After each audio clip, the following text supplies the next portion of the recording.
নিয়ত করলো যে আজকে রাইতে চেয়ারম্যান বাড়ি ছুটি করতে যাবো, নেক আমলে নিয়ত করলে কি হয়ে যায়?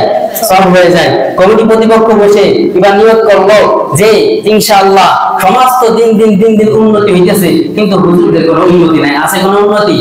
12 মাস পর একটা ঈদের দিন আছে, অন্তত পক্ষে আমরা বৈশা হুজুরকে অন্তত পক্ষে রোজার মাসে একটা ভালো অঙ্কের টাকা দেওয়ার ব্যবস্থা করব, 50-60 টাকা।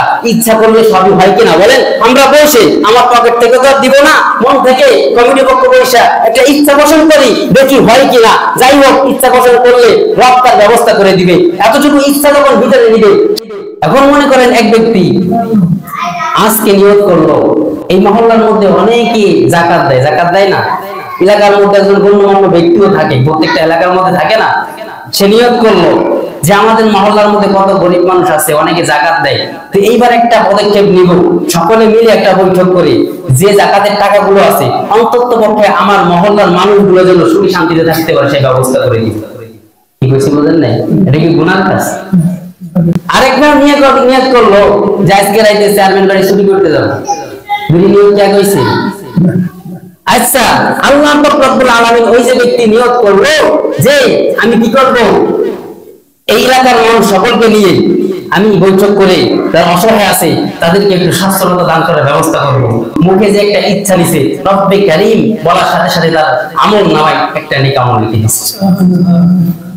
আর যে ব্যক্তি চুরি করার নিয়ত করছে, ফেরেশতারা নেক বদ আমল লিখতে গেছে, আল্লাহ বলছে খামোশ, একটু থামো, হতে পারে আমার বান্দা ফিরে আসতে পারে।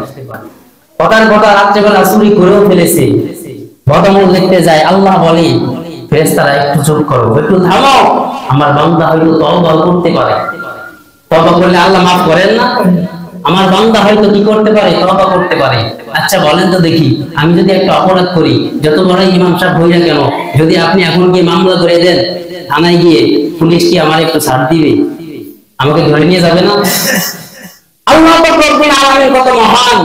চুরি করেছে বান্দা, তার বড় বড় ফেরেশতারা গুনাহ লিখো না, হতে পারে আমার বান্দা তওবা করতে পারে, তওবা যখন করবে আমি আল্লাহ পাক রব্বুল আলামিন তার জীবনের সকল গুনাহ মাফ করে দিব।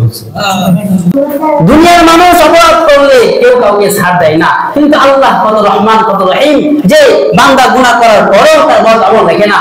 যদি বান্দা তওবা করে নেয়, তারপরেও আমাদের গুনাহ সাগরে হাবুডুবু খাইতেছে।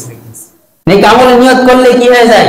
সব হয়ে যায়। কমিটি প্রতিপক্ষ বসে এবার নিয়ত করলো যে ইনশাআল্লাহ সমাজ তো দিন দিন উন্নতি হইতেছে, কিন্তু হুজুরদের কোনো উন্নতি নাই। আছে কোনো উন্নতি?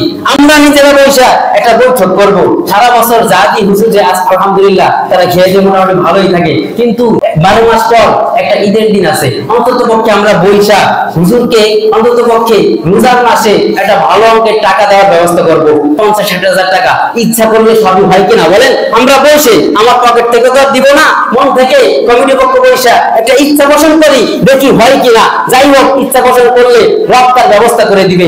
এতটুকু ইচ্ছা যখন ভিতরে নিবে, রব্বে কারীম তার আমল নামার মধ্যে একটা নেক আমল লিখে দিবে। বান্দা যখন নেক আমল করার মনের মধ্যে ইচ্ছা পোষণ করবে, তখন আল্লাহ পাক রব্বুল আলামিন একটা নেক আমল লিখে দেন। আবার যখন ওই ইচ্ছাকে পরিপূর্ণ করার জন্য বান্দা বৈঠকের মধ্যে বসে যায়, আল্লাহ পাক রব্বুল আলামিন ঘোষণা দিয়ে দেন, মান জা বিল হাসানাতি ফালাহু আশরু আমসালিহা। আমি আল্লাহ পাক রব্বুল আলামিন ওই বান্দার ওই নেকটা সম্পূর্ণ করার কারণে ওই 1 কে 10 দ্বারা পরিবর্তন করে দিই। বলেন সুবহানাল্লাহ। একটা নেকি 10টা নেকি দ্বারা আমি পরিপূর্ণ করে দিই। আল্লাহ পাক রব্বুল আলামিন কত রহমান আর কত রহিম।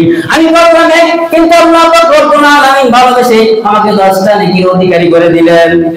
এটার নাম কি? ওয়ামিলুস সালিহাত, নেক কাজ করা এবং নেক কাজের উদ্যোগ নেওয়া।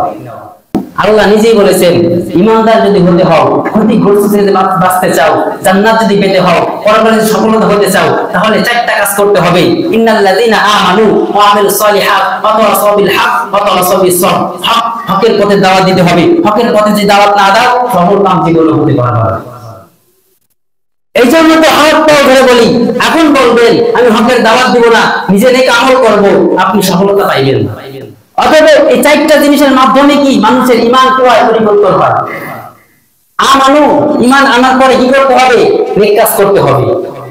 আর যে ব্যক্তি ঈমান আনার পর নেক কাজ করবে, আল্লাহ তাকে সুসংবাদ দিয়ে দিয়েছেন, ইন্নাল্লাযীনা আমানু ওয়া আমিলুস সালিহাতি কানাত লাহুম জান্নাতুল ফিরদাউসি নুজুলা।